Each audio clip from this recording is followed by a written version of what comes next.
Good morning. अभी हम अध्ययन कर रहे हैं प्रमुख पाश्चात्य विचारकों का। इसके अंतर्गत अब तक हमने प्लेटो, अरस्तु, थॉमस एक्विनास, मैकियावेली और थॉमस होब्स का अध्ययन कर लिया है। पिछले वीडियो में हमने जॉन लॉक के जीवन परिचय, उसकी महत्वपूर्ण रचनाओं एवं उसकी अध्ययन पद्धति का अध्ययन किया था। आज हम अध्ययन करेंगे जॉन लॉक के प्राकृतिक अधिकारों के सिद्धांत का। प्राकृतिक अधिकारों का सिद्धांत। लॉक का राजदर्शन के इतिहास को सबसे बड़ी देन उसके प्राकृतिक अधिकारों का सिद्धांत है, उसमें भी विशेषकर संपत्ति के अधिकार का सिद्धांत। लॉक के सभी सिद्धांत किसी न किसी रूप में प्राकृतिक अधिकारों के सिद्धांत से जुड़े हुए हैं। लॉक के अनुसार मनुष्य एक विवेकशील, नैतिक तथा सामाजिक प्राणी है। इस कारण सभी मनुष्य अपने साथी व मित्रों के साथ सुख, शांति और सौहार्दपूर्ण भाव से रहते हैं।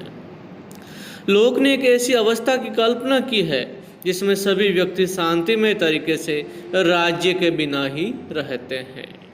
लॉक इसे प्राकृतिक अवस्था कहता है, यानी लॉक की जो प्राकृतिक अवस्था है उसमें राज्य का अस्तित्व नहीं है। लॉक ने इस अवस्था को सद्भावना, पारस्परिक सहयोग, संरक्षण और शांति की अवस्था बताया है। लॉक की ये अवस्था राजनीतिक समाज से पूर्व की अवस्था है। प्रकृति के कानून के अनुसार काम करना सभी का स्वाभाविक कर्तव्य है। लॉक की मान्यता है कि व्यक्ति के कुछ ऐसे अधिकार हैं जो कि उसके जन्मजात अधिकार हैं। राज्य बनने से पहले भी व्यक्ति को प्राकृतिक अवस्था में प्राकृतिक नियमों के तहत कुछ अधिकार प्राप्त थे। लॉक इन अधिकारों को प्राकृतिक अधिकार कहता है। लॉक ने प्राकृतिक अधिकारों के बारे में कहा है कि अधिकार मनुष्य में प्राकृतिक रूप से जन्मजात होते हैं और ये अधिकार प्राकृतिक हैं, अपरिवर्तनशील हैं। लॉक के अनुसार प्रत्येक व्यक्ति के पास कुछ प्राकृतिक, कभी न छोड़े जाने वाले मूल अधिकार होते हैं जिन्हें कोई छू भी नहीं सकता है। लॉक 3 प्राकृतिक अधिकारों की बात करता है: जीवन का अधिकार, स्वतंत्रता का अधिकार और संपत्ति का अधिकार। तो पहला प्राकृतिक अधिकार है जीवन का अधिकार। मनुष्य को जीवन का अधिकार प्राकृतिक कानून से प्राप्त होता है। लॉक की धारणा है कि आत्मरक्षा व्यक्ति की सर्वोत्तम प्रवृत्ति है और प्रत्येक व्यक्ति अपने जीवन को सुरक्षित रखने का निरंतर प्रयास करता है। स्वतंत्रता का अधिकार। लॉक के अनुसार क्योंकि सभी मनुष्य एक ही सृष्टि की करती हैं, इसलिए वे सब समान और स्वतंत्र हैं। ये स्वतंत्रता प्राकृतिक कानून की सीमाओं के अंतर्गत होती है। संपत्ति का अधिकार। लॉक ने संपत्ति के अधिकार को एक महत्वपूर्ण अधिकार माना है। लॉक के अनुसार संपत्ति की सुरक्षा का विचार ही मनुष्यों को यह प्रेरणा देता है कि वे प्राकृतिक दशा का त्याग करके समाज की स्थापना करें। लॉक ने संपत्ति के अधिकार को जीवन तथा स्वतंत्रता के अधिकार से भी महत्वपूर्ण माना है। लॉक ने संपत्ति के अधिकार का विस्तार से प्रतिपादन किया है।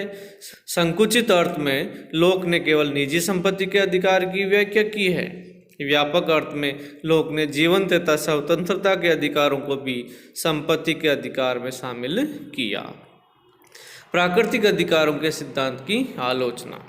लॉक का प्राकृतिक अधिकारों का सिद्धांत राजनीतिक चिंतन के इतिहास में एक महत्वपूर्ण देन होते हुए भी कुछ कमियों से ग्रसित है। जैसे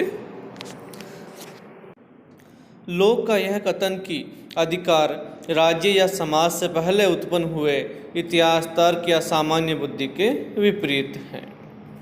लॉक ने संपत्ति के अधिकार पर तो विस्तार से लिखा है, लेकिन जीवन तथा स्वतंत्रता के अधिकार पर ज़्यादा नहीं।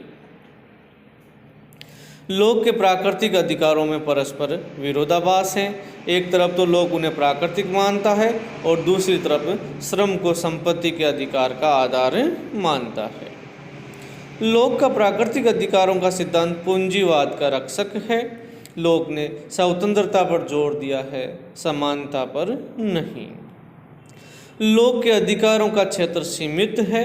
आधुनिक युग में शिक्षा, धर्म, संस्कृति के अधिकार भी बहुत महत्वपूर्ण अधिकार हैं। लोक आर्थिक असमानता की तो बात करता है, लेकिन उसे दूर करने का कोई उपाय नहीं बताता। लोक आवश्यकता से अधिक संपत्ति संचित करने पर संपत्ति को जनहित में छीनने की बात तो करता है, लेकिन संपत्ति छीनने की प्रक्रिया पर मौन है। अनेक आलोचनाओं के बावजूद भी लोक का प्राकृतिक अधिकारों का सिद्धांत राजनीतिक चिंतन में उत्कृष्ट देन है। लोक का सिद्धांत आधुनिक युग में भी महत्वपूर्ण है। तो आज हमने लोक के प्राकृतिक अधिकारों के सिद्धांत का अध्ययन किया।